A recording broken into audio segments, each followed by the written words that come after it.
રાજકોટ જિલ્લાના ઉપલેટામાં Gandhi marketing yard ખાતે ટેકાના ભાવે તુવેરની ખરીદીનો પ્રારંભ। ટેકાના ભાવે તુવેરની ખરીદીનો પ્રારંભ થતાં ખેડૂતોમાં ખુશી। પ્રથમ દિવસે 30 જેટલા ખેડૂતો એમની તુવેર લઈને ટેકાના ભાવે વેચવા ઉપલેટા માર્કેટિંગ યાર્ડ ખાતે ટેકાના ભાવે ખરીદી કેન્દ્ર પર પહોંચ્યા। ટેકના ભાવે ખરીદી શરૂ થતાં ખેડૂતો ખુશ। ખુલ્લી બજાર કરતાં ટેકાના ભાવ સારા મળશે, જેને લઈને ખેડૂતોમાં ખુશી। ખુલ્લી બજારમાં ખેડૂતોને તુવેરના 1300 રૂપિયા મળે છે અને ટેકાના ભાવે 1510 રૂપિયા મળતા ખેડૂતોમાં ખુશી। રિપોર્ટ સરફરાજ કોડી। હું હરિભાઈ ઠુમર, ઉપલેટા માર્કેટિંગ યાર્ડના ચેરમેન।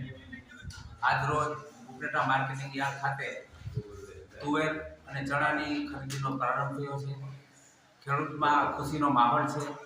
જ્યારથી ભારતીય જનતા પાર્ટીની સરકાર આવી છે ત્યારથી ખેડૂતોને પોષણક્ષમ ભાવ મળે અને ખેડૂતોના ભાવ જળવાઈ રહે એવા શુભ હેતુથી મિનિમમ પ્રાઇસ સપોર્ટના ભાવથી આજે તુવેરની ખરીદી શરૂ થઈ છે।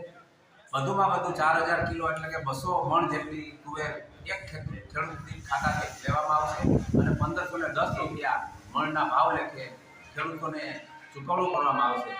આજે ખૂબ સારી રીતે ખેડૂતોને જે કાંઈ માલ બને છે, પછી તુવેર હોય, ચણા હોય, મગફળી હોય કે કપાસ હોય, દરેક જણસની ખરીદી સરકાર કરે છે। ત્યારે આ સરકાર ખેડૂતલક્ષી સરકાર છે અને આ તકે હું રાજ્ય સરકારનો અને કેન્દ્ર સરકારનો ખૂબ ખૂબ આભાર માનું છું। ભારત માતા કી જય। કઈ પ્રકારના ભાવ છે બજાર કરતા અહીંયા એપીએમસીમાં કેવા ભાવ મળશે? બજાર કરતાં સારા ભાવ મળે છે। આજે તુવેરનો ભાવ બજારની અંદર 1300 રૂપિયા છે, ત્યારે મગફળી સરકાર 1510 રૂપિયા જેવા રકમથી તુવેર ખરીદે છે। ત્યારે આ તકે હું સરકારનો પણ ખૂબ ખૂબ આભાર માનું છું।